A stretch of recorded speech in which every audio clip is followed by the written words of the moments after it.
Hello again. This is another video in our series of video clips illustrating the usage of ABES geometry control software. My name is Martin, and in this installment I would like to talk about segmentation and segment geometry. What we see here on the screen is the example I would like to use in today's installment. This is not a practical example at all. It's very artificial, but it illustrates a few points I would like to make with regards to segmentation and with regards to setting out the detailed and individual segment geometry of every segment along an alignment. So just a few pointers regarding the example before we start in earnest. We have a curved alignment. This is the red line here. It's on a perfect arc with a radius of 100 meters, so it's a very, very tight curve. And we have a base segment with 1, 2 match cast segments in each of the 3 bridge objects along this alignment. Each segment, the base as well as the match segments, have a length of 10 meters. So as I said, this is not practical at all, but it will serve the purpose of illustrating some segmentation principles in this software. So let's get started and let's zoom in on the first one of these 3 bridge objects. The first explanation I'd like to give is about the algorithm that geoDes uses to determine the segment centerline.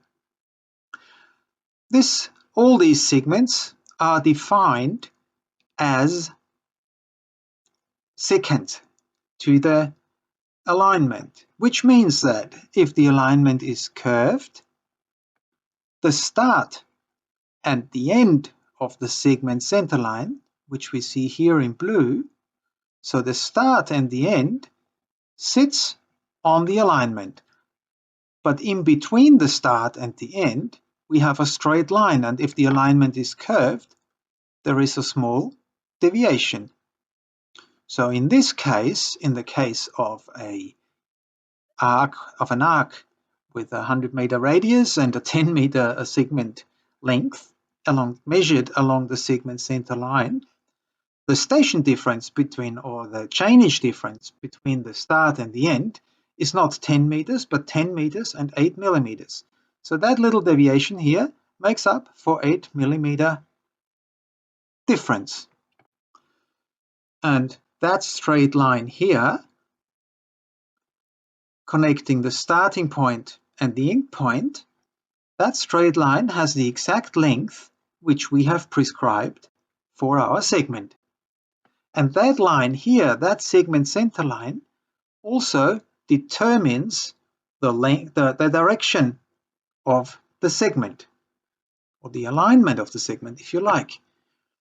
So if this is the segment center line, and our 2 bulkheads here at the start and at the end are typical bulkheads which are perpendicular to the segment center line, then this is the resulting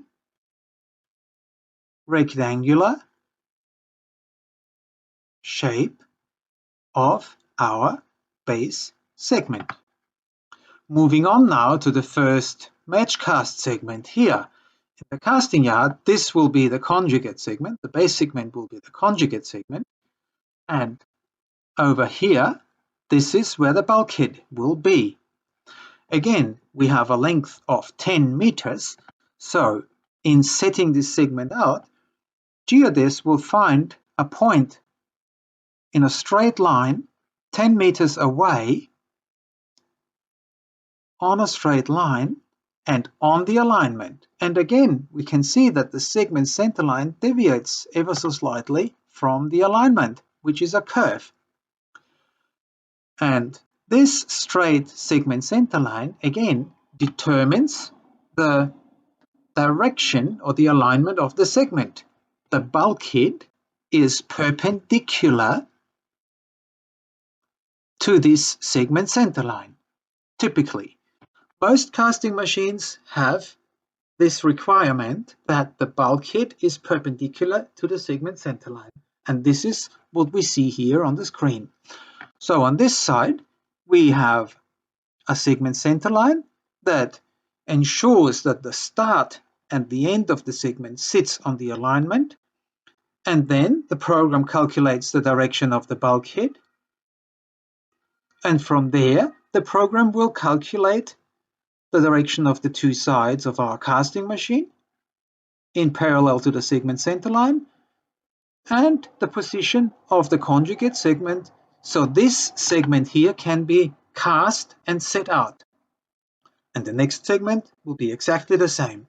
Determination of the segment center line with the required length. This gives us the direction of the orientation of the segment, and perpendicular to the segment center line will be the bulkhead, and that gives the shape of this segment and the setting out data for the casting yard. Now, it's quite easy to note that these bulkheads directions here and here and here, they are not the same as these radial lines connecting the joint position on the alignment and the center of the arc. Because of the requirement that the bulkhead be perpendicular to the segment center line, and that's a requirement most casting machines have, because of that requirement, there is a slight difference between the bulkhead direction and this radial line. That's just mandatory from the requirement that the bulkhead be perpendicular to the segment center line. Now, the fact that the resulting joints in our bridge structure, that these joints are not perfectly perpendicular to the alignment, that sometimes causes confusion and problems. And especially that is sometimes the case for the starter segment, for the base segment. And for that reason, some casting machines, especially for base segments, have the option of turning especially the secondary bulkhead at an angle. And of course we can account for that. Let's look at this segment definition here, and let's take note of these two inputs here. The primary bulkhead remains set at 0, which is perpendicular to the segment center line, but the secondary bulkhead here is set different from 0. It's set to minus 2.82 degrees offset to the 90 degrees. And this number here I've calculated, of course. And if we move on to the second bridge here in this example, we can see that this being the location of the secondary bulkhead in our base segment, all of a sudden we have achieved a joint that is perpendicular to the alignment at the cost of setting the bulkhead at an angle that's not a right angle to the segment center line. Here on this side, I've kept the right angle to the segment center line, and here on this side, obviously, we still have that deviation for the reasons noted before.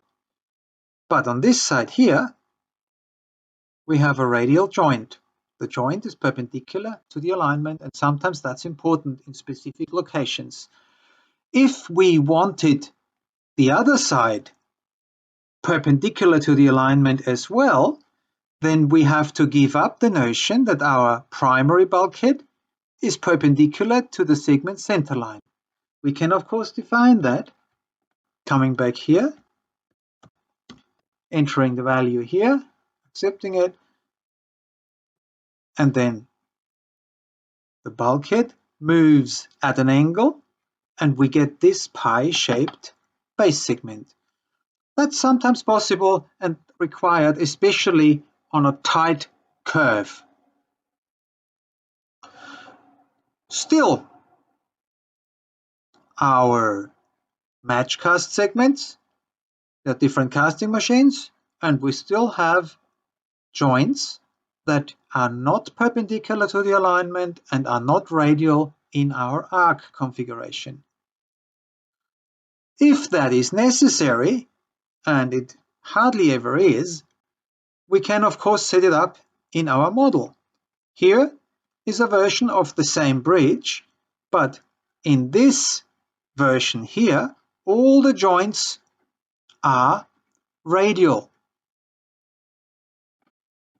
And for this version here, I have set up a match cast segment which also has a bulkhead angle that is slightly rotated from normal from the segment center line. So if here is the segment center line, this bulkhead here is no longer normal at a right angle to the segment center line, but 2.82 degrees in this case, rotated. So we can achieve radial joints.